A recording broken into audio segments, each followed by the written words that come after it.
about India out. It's the new Maldivian foreign policy. The fact that I'm here in China on my first state visit is testament to the commitment of His Excellency President Xi Jinping and the people of China to the Maldives. Now, the Indian Navy is closely monitoring the movement of a Chinese research vessel, which is reportedly heading towards the capital of the Maldives. Chiang Yang Hong 3 is expected to run an ocean survey operation in the Indian Ocean region.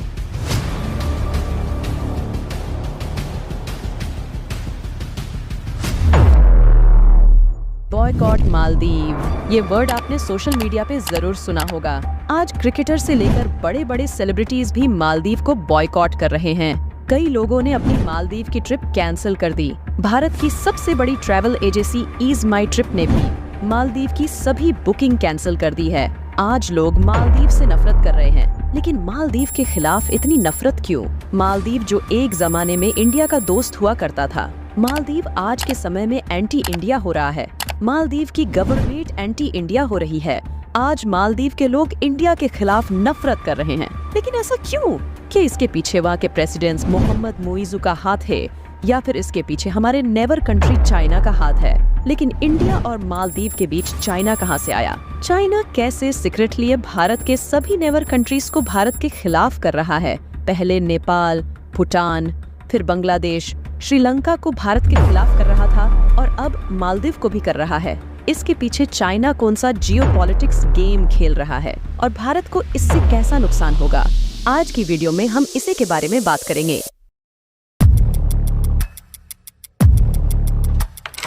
Maldives देश की पूरी population 4 lakh की है। मालदीव एक ऐसा देश है जो पूरी तरह से टूरिस्ट पे डिपेंड है, जिसकी इकोनॉमी का 40% टूरिस्ट से आता है। यहाँ आने वाला हर 4 में से 1 टूरिस्ट इंडिया से आता है। सितंबर में मालदीव में इलेक्शन हुए, वहाँ पे मोहम्मद मुइज़ू की सरकार आई। इस गवर्नमेंट का नैरेटिव ही इंडिया आउट का था।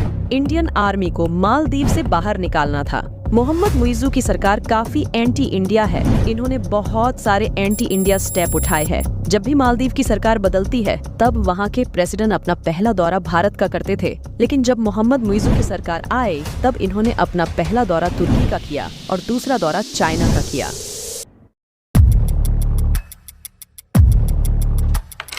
दोस्तों, ये है लक्षद्वीप।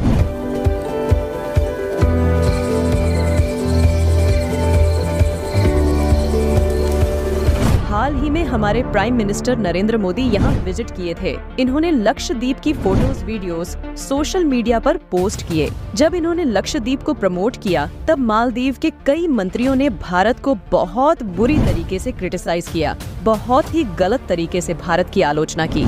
ये सब होते ही पूरे भारत में बॉयकॉट मालदीव ट्रेंड हुआ। क्रिकेटर से लेकर बड़े बड़े सेलिब्रिटीज ने भी मालदीव का बहिष्कार किया। आम लोगों ने भी मालदीव को बॉयकॉट किया। लेकिन अब सवाल ये आता है कि मालदीव है तो ये एक छोटी सी कंट्री जिसकी पॉपुलेशन सिर्फ 4 लाख की है। ये छोटी सी कंट्री अचानक से कैसा एंटी इंडिया हो रही है? मालदीव बहुत सालों से इंडिया का काफी अच्छा दोस्त था, लेकिन अचानक से ये देश भारत से नफरत क्यों करने लगा? दोस्तों, इसका जवाब है चाइना।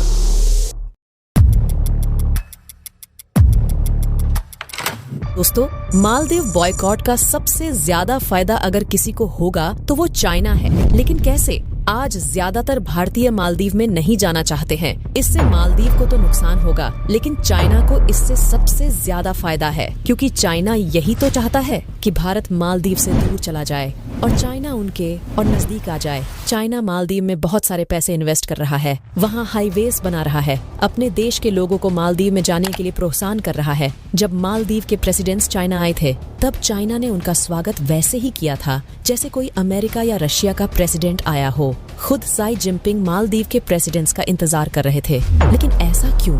आखिर चाइना मालदीव को इतनी इज्जत क्यों दे रहा है? दोस्तों, इसका जवाब है मालदीव की जियोग्राफिकल लोकेशन। मालदीव ऐसी जगह स्थित है जहां से दुनिया का 30% ट्रेड होता है। इंडिया का 100 ट्रेड इसी रूट से होता है और चाइना का भी 80% क्रूड ऑयल इसी रूट से इंपोर्ट होता है और चाइना का 60% ट्रेड भी इसी रूट से दूसरे देशों तक एक्सपोर्ट होता है।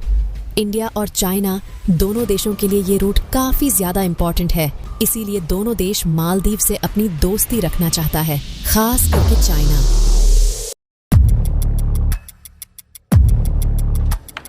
चाइना इन सभी छोटे छोटे देशों को बहुत सारा लोन देता है, इसीलिए नहीं कि चाइना बड़ा दयावान है, बल्कि ये चाइना का डेट ट्रैप पे, जिसकी वजह से चाइना इन देशों पर कंट्रोल करता है। चाइना ने श्रीलंका को भी ऐसे है डेट ट्रैप में फंसाया था। चाइना ने श्रीलंका को भी लोन दिया था और वो लोन श्रीलंका चुका नहीं पाया।